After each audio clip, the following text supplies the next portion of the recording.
Bismillahirrahmanirrahim. Assalamualaikum warahmatullahi wabarakatuh. Saya Sufyan bin Ismail daripada kumpulan 14 di dalam assignment Undang-Undang Jenayah Syariah di Malaysia. Jadi kami akan membentangkan mengenai Section 14. Dan rakan di dalam kumpulan ini adalah saya sendiri dan Muhammad Saufi bin Ahmad Nasir serta Muhammad Fitri bin Wasli. Apa itu Section 14? Yaitu mengajar tanpa tauliah. Section 14 mengajar tanpa tauliah adalah mana-mana orang yang mengajar atau mengaku mengajar apa-apa perkara yang berhubung dengan agama Islam tanpa tauliah yang diberikan di bawah subsection 79-3 enactment pentadbiran adalah melakukan satu kesalahan dan apabila disabitkan oleh boleh didenda tidak melebihi RM3,000 atau dipenjarakan selama tempoh tidak melebihi 2 tahun atau kedua-duanya. Subsection kurungan 1 tidak terpakai bagi seorang yang mengajar atau mengaku mengajar apa-apa perkara yang berhubung dengan agama Islam di kediamannya sendiri dan dengan kehadiran anggota keluarganya sendiri sahaja. Section 79 yaitu jawatan kuasa penasihat agama. Manakala Section 79-3 ialah jawatan kuasa adalah berkuasa mengeluarkan tauliah bagi maksud mengajar mengenai apa-apa aspek agama Islam dan juga menarik balik tauliah tersebut. Slide ini menunjukkan enactment pentadbiran perundangan Islam 1989 telah pun dipindah kepada enactment pentadbiran agama Islam Negeri Selangor pada tahun 2003. Telah diluluskan oleh Dewan Undangan Negeri Selangor pada tahun 28 April 2003. Dimansuhkan berdasarkan Section 123 Pemansuhan Enactment Pentadbiran Agama Islam Negeri Selangor 2003, Enactment Pentadbiran Perundangan Islam 1989, Enactment nombor 2 tahun 1989 dan bahagian 4 dan 5 Enactment Pentadbiran Undang-Undang Islam 1952. Enactment nombor 3 tahun 1952 dimansuhkan.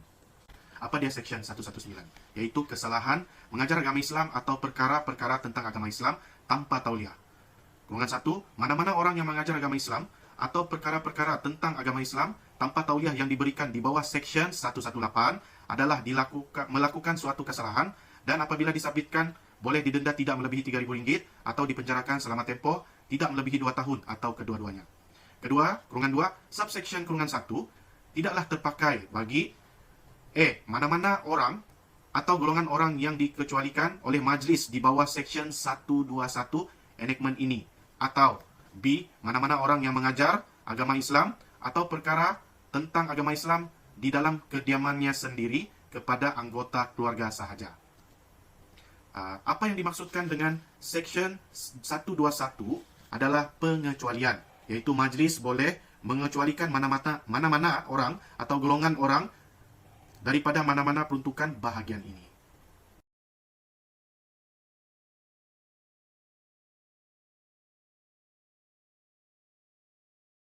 Berdasarkan mesyuarat jawatan kuasa perunding hukum syara fatwa Negeri Selangor yang bertarikh 30 September 2001 mendefinisikan mengajar iaitu menyampaikan ilmu pengetahuan dalam apa-apa bentuk.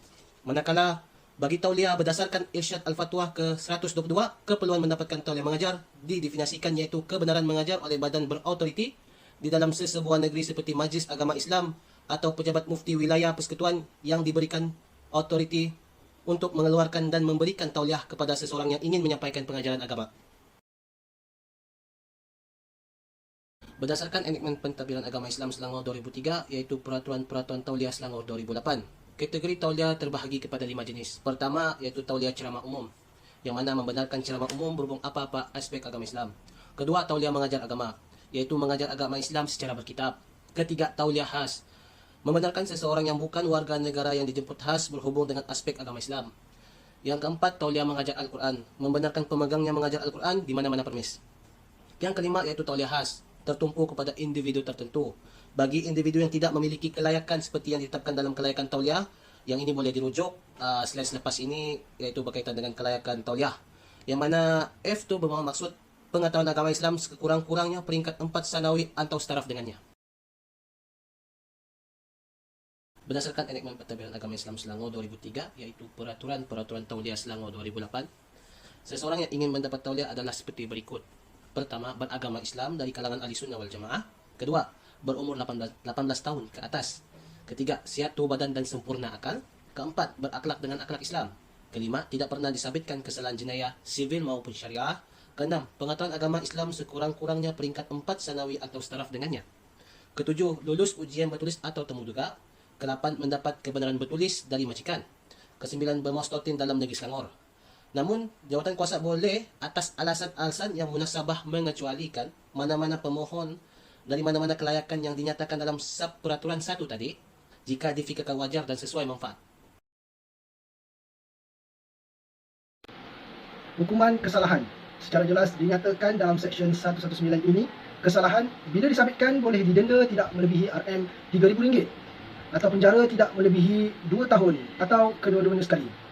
Bidang kuasa bagi kesalahan mengajar tanpa tauliah berdasarkan Seksyen 62 Enakmen Pentadbiran Agama Islam Negeri Selangor 2003 adalah bidang kuasa Mahkamah Rendah Syariah.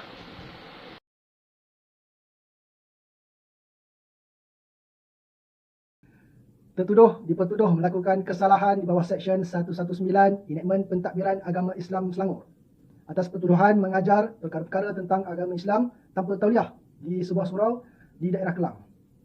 Kes ini dibicarakan di Mahkamah Rendah Syariah Kelang dan tertuduh telah disabitkan kesalahan dan dijatuhkan hukuman denda sebanyak RM2,900 Malaysia dan penjara selama 3 bulan sekiranya gagal membayar denda. Tertuduh kemudiannya membuat rayuan dan satu notis rayuan telah difailkan. Mahkamah menyatakan bahawa walaupun tiada peruntukan khusus yang mendefinisikan perkataan tauliah, tetapi peruntukan Seksyen 118 dan Seksyen 119 Enakmen Pentadbiran Agama Islam Selangor dengan jelas memberikan maksud dan gambaran bahawa tauliah adalah tauliah, suatu tauliah bagi mengajar agama Islam atau tauliah mengajar perkara-perkara tentang agama Islam. Merujuk hujahan peguam syar'i tertuduh berkenaan kecualian di bawah Seksyen 41 Enakmen Jenayah Syariah Selangor, Mahkamah menyatakan bahawa peruntukan Seksyen 41 Enakmen Jenayah Syariah Selangor perlu dibaca bersama dengan Seksyen 121 Enakmen Pentadbiran Agama Islam Selangor dan Peraturan 22 Peraturan Tauliah, yang mana peruntukan ini tidak mengecualikan ahli parlimen untuk mengajar perkara-perkara tentang agama Islam tanpa tauliah. Berdasarkan rekod keterangan yang dikemukakan, pertama, Mahkamah berpendapat bahawa tertuduh bukan sahaja memberikan penerangan tetapi turut memberikan ceramah berhubung perkara-perkara tentang agama Islam. Bila mana tertuduh ada memberi ceramah berkaitan keadilan dan ketakwaan, ada menceritakan berkenaan kisah Sayyidina Ali radhiyallahu anhu dan telah mengupas ayat ke-9 surah Al-Hujurat. Yang kedua, sepanjang perbicaraan juga peguam syar'i tidak pernah membantah berkenaan fakta bahawa tertuduh tidak mempunyai tauliah bagi negeri Selangor. Perayu dituduh di bawah Seksyen 119-1 Enakmen Pentadbiran Agama Islam Negeri Selangor 2003. Pertuduhan difailkan di Mahkamah Rendah Syariah. Berdasarkan Seksyen 101 Enakmen Tata Cara Jenayah Syariah Negeri Selangor, responden memfailkan satu permohonan di Mahkamah Rendah Syariah Shah Alam untuk memindahkan kes ini ke Mahkamah Tinggi Syariah dengan alasan bahawa kes ini melibatkan pemakaian undang-undang dan prosedur yang memerlukan pandangan dan tafsiran daripada hakim yang lebih berpengalaman. Serta kes tersebut mendapat liputan meluas media kerana melibatkan perayu yang berpengaruh. Hakim Mahkamah Tinggi Syariah membuat keputusan mengetepikan keputusan Mahkamah Rendah Syariah dan membenarkan kes jenayah tersebut dipindahkan ke Mahkamah Tinggi Syariah. Perayu telah tidak berpuas hati dengan keputusan Mahkamah Tinggi Syariah dan merayu ke Mahkamah Rayuan Syariah di mana kebenaran untuk merayu telah diberikan. Perayu dalam kes ini telah merayu terhadap keputusan Hakim Mahkamah Tinggi Syariah Rayuan Selangor.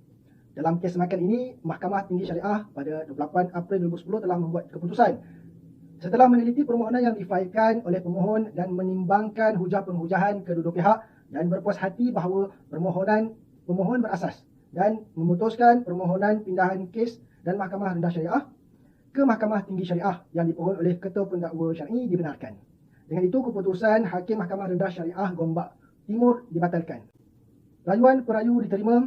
Keputusan Mahkamah Tinggi Syariah membenarkan pemindahan kes jenayah ke Mahkamah Tinggi Syariah diketepikan. Keputusan Mahkamah Rendah Syariah Daerah Gombak Timur yang menolak permohonan pemindahan kes oleh Ketua Pendakwa Syar'i sebagai responden dikekal dan diperkukuhkan.